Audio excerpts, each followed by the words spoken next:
ያንን መሬት እንዲያገኙ ያደረጉት እርሶ ነው? አዎ እኔ ነኝ የሰጧቸው። ምሳሌ ለመጥቀስ ነው። እሱ ብቻ አይደለም። በጣም ደስ የሚል አሁን ያለሁበት የኔ መስጂድ ጀማ የሆንኩበት ሲኤምሲ እና እሱ እንደዚህ ብቻ ቄራ ምናምን መገናኛ ስትሄድ ማን ነው የሚባለው መስጊድ? መገናኛ ሱመያ መስጊድ፣ የቄራው መስጊድ ያው ጦርነት የተከፈተበት ዓለም ባንክ ያለው እና ብቻ ረህማን መስጂድ ለማስታወስ ያህል ነው እንጂ እነዚህን የመሳሰሉ ሰጥተናል እና ሰጥቻለሁ እና ይሄን ሁሉ ሳደርግ ከበስተኋላይም ድጋፍ ስለነበረ ነው። ፋክቱን ለመናገር ከዛ ጫናና ማደነቃቀፍ ቢኖር ኖሮ አይቻልም ነበር እና በወቅቱ እኛም በዛ ስራችን እንረካለን። እኔ ረካለሁኝ። በጣም ስሜንም ሲያጠፉ ሲቃወሙኝ ብዙ በእኔም ላይ ትግል ሲያደርጉ የነበሩ ሰዎች አምባሳደር ሆኜም አግኝቻቸው ተጸጽተው እዛ በደንብ ሳስተናግዳቸው ተጸጽተው ጳጳሳቱ ምኖች እንዲህ አይነት ሰው አልመሰልከንም ያኔ ተሳስተናል ያሉኝም አሉ መልሰው። ከንቲባዋን አታለች። ከፍተኛ ሐዘን ውጧታል። የተከበሩ የመንግስት ሰው ናቸው። ቁርጠኛ የመንግስት አገልጋይ፣ ህይወታቸውን በሙሉ ለከተማዋና ለማህበረሰባቸው የሰው ታማኝ፣ የተከበሩ ይሏቸዋል ብዙዎች። በስም እንተዋወቃቸው። አቶ አሊ አብዶ ይባላሉ። አዲስ አበባን ለአመታት መርተዋል። በሞት አፋፍ ላይ ሆነውም ጭምር የአዲስ አበባ ጉዳያቸው ነበረ። እርሷን መተው አልችልም ሲሉ ይደመጣሉ በተደጋጋሚ። እኚህ የአዲስ አበባ የቅርብ ሰው ዛሬ ከዚህ ዓለም በሞት ተለይተዋል። እሳቸው ወደ ፈጣሪያቸው ሄደዋል። በበጎ ስራቸው ብዙዎች ያስታውሷቸዋል። የማያውቋቸው ማን ናቸው ይላሉ። ዝርዝር ጉዳዩን ከአዲስ መረጃችን ትሰሙታላችሁ። ብዙም ባይሆን በሰጠናቸውና በወሰድናቸው ቦታዎች ላይ እኔም አሁንም እደሰታለሁኝ እንደ ሙስሊም። ኡማውም በጣም በቃ ደስተኛ ሆኖ በየመንገዱ አንዳንዴ በቃ ግማሹ ካየን ከመኪናው ወርዶ ሁሉ የሚዘይረኝ አለ።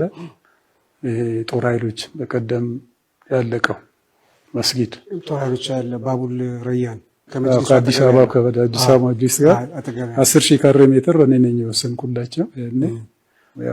አዲስ አበባን በርካታ አመታት በመምራት ይታወቃሉ። በናይጄሪያና በሱዳን አምባሳደርነትም አገልግለዋል።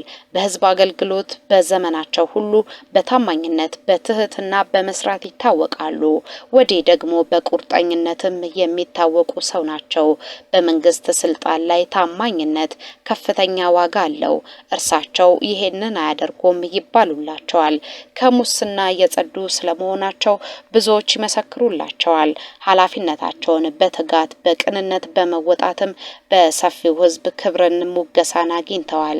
ከመንግስት አገልግሎት በተጨማሪ ሚስተር አሊ ወይንም አቶ አሊ አብዶ ትልቅ አገልግሎት የተወጡት በሙስሊሙ ማህበረሰብ ዘንድ ከፍተኛ ስምን ያጎለበተላቸውን አገልግሎት በመስራት ነው።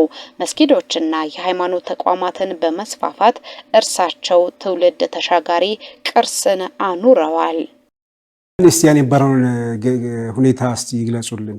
የነበሩት ፈተናዎች ከእናንተ አካባቢ ምንም አይነት አሁን እንደሚነግሩኝ በአመራር ደረጃ ያለው አካል ይህንን ውሳኔ ይደግፈው ነበር፣ ከእርሶ ጎን ነው የቆመው። ግን ደግሞ ይሄ ውሳኔ ትክክል አይደለም በሚል የሚመጡ ቅሬታዎች እና ወቀሳዎችም ነበሩ። በዛ ጊዜ የነበረ ሁኔታ እንዴት ነበር? ከህዝቡ ዘንድ ለምሳሌ አሁን ከኦርቶዶክስ ምእመን ዘንድ ምንም አይነት ኔጋቲቭ ነገር የለም። ያው እስላምና ክርስቲያን አብረን እንኖር ነው፣ አንድ ነን። እንግዲህ የቤተ ክህነት አመራር ሰዎች ናቸው እና ቢሮክራሲው ነው ውስጥ ለውስጥ በቃ ብዙ እንትን መስጊድ እንደተሰረገ አድርጎ ያወራል። ከዛም በኋላ የተጻፈ ነገር ነበር በእርሶ የስልጣን ዘመን ብዙ መስጊድ ተሰራ የሚል እና ዝም ብለው ያንን ስም የማጥፋት ከቢሮክራሲው ጀምርና የሱ ስራ መስጊድ መስጠት ብቻ ነው ተብሎ የማስወራት ከዛ ይጀመራል። እነዛ ያው ቀደም ያልኩ ዋናዎቹ ናቸው። ስለዚህ እንጂ ህዝቡ ጋር የተራው ህዝብ ጋር ሰላም ምንም ነገር የለም። እጅግ የተከበሩ የእስልምና ሃይማኖት ተከታይ ቢሆኑም በሌሎች ዘንድም ክብር የተሰጣቸው ሰው ናቸው። የሙስሊሙ ማህበረሰብ ጋሼ እያለ ይጠራቸዋል። ምሁር ሼክ አብዱርሂም በአሊሞች ዘንድ በሚጠለጠሉበት ጊዜ እርሳቸው መከታ ነበሩ።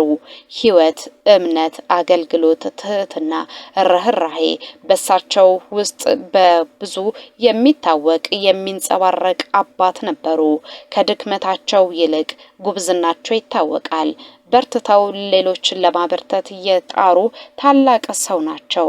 በአገልግሎት ዘመናቸው እርሳቸው የነኩት የተባረከ፣ እርሳቸው የፈጸሙት ልክ ነበረ። ግን ከዚህ ዓለም በሞት መለየት የሁሉም ሰው እጣ ፈንታ ነውና እኚህ የቀድሞ የአዲስ አበባ ከንቲባ አምባሳደር አሊ አብዶ ከዚህ ዓለም በሞት የመለየታቸው ጉዳይ እውን ሆኗል። የአዲስ አበባ ከተማ ከንቲባን ጨምሮ ሌሎችም ጭምር ሀዘናቸውን እየገለጹ ይገኛሉ። አምባሳደር አሊ አብዶ 27ኛው የአዲስ አበባ ከንቲባ በመሆን አገልግለዋል። በሱዳንና በናይጄሪያ የኢትዮጵያ አምባሳደር በመሆን ትልቅ አገልግሎት ተወጥተዋል። ከ1990 እስከ 1995 አዲስ አበባን በከንቲባነት መሩ። የሶስት ሴትና የአንድ ወንድ ልጅ አባት ነበሩ።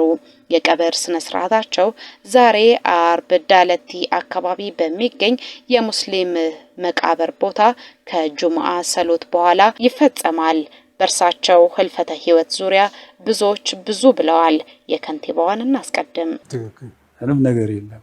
ምንም ደስተኞች ናቸው። እንደውም የሚደሰቱ ነው የሚመስለኝ በደንብ እንትንም ማለት ግን የነበረው በቃ እንደዛ ሁሉ ግን የሚገርም እኮ እንደዛም ሆኖ እንደሱም ብዙ እየወሰዱም ናቸው። በህገ ወጥም በህጋዊም። ይሄኛው ያው በዛ የሚባለው ምናልባት ካለው መሰጠት ካለበት ድርሻ አንጻር አነስተኛ ነው። ግን ያንን ለማመጣጠን በሚሞከርበት ጊዜ እንደ ትልቅ ነገር ይመስለኛል። እንግዲህ ሁሉ ነገር ከአስተሳሰብ ከአመለካከት ይመነጫል።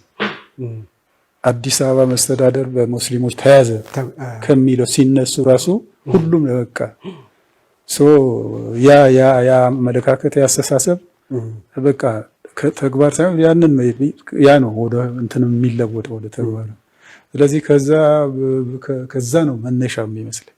ከዛ እየተነሳ በቃ እንግዲህ ያው ሙስሊም ከተባለ መስጊድ ላይ ይጠለጠላሉ። ከንቲባ አዳነች አቤቤ የቀድሞ የአዲስ አበባ ከንቲባ አምባሳደር አሊ አብዶ ህልፈተ ህይወትን ስሰማ ጥልቅ ሀዘን ተሰምቶኛል ነው ያሉት። አምባሳደር አሊ አብዶ 27ኛው የአዲስ አበባ ከንቲባ በመሆን አገልግለዋል።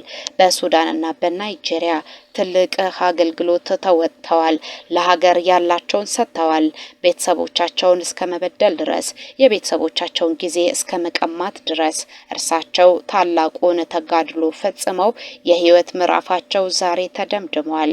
ለቤተሰቦቻቸው፣ ለወዳጆቻቸው፣ ለመላው የአዲስ አበባ ከተማ ህዝብ መጽናናትን እመኛለሁ ነው ያሉት ከንቲባ አዳነች አቤቤ።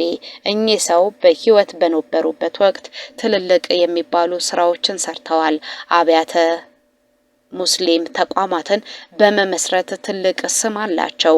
በብዙዎች ዘንድ በብዙ መልኩ ይታወቃሉ። ጀነት ይወፍቃቸው ምኞታችን ነው። እናንተም ሀዘናችሁን አምባሳደሩን የምታስታውሱበትን መልክ ለብዙዎች ማጋራት ትችላላችሁ። ይኸው አበቃን። ቤተሰብ አጽናኝ መላክ ይላክለት።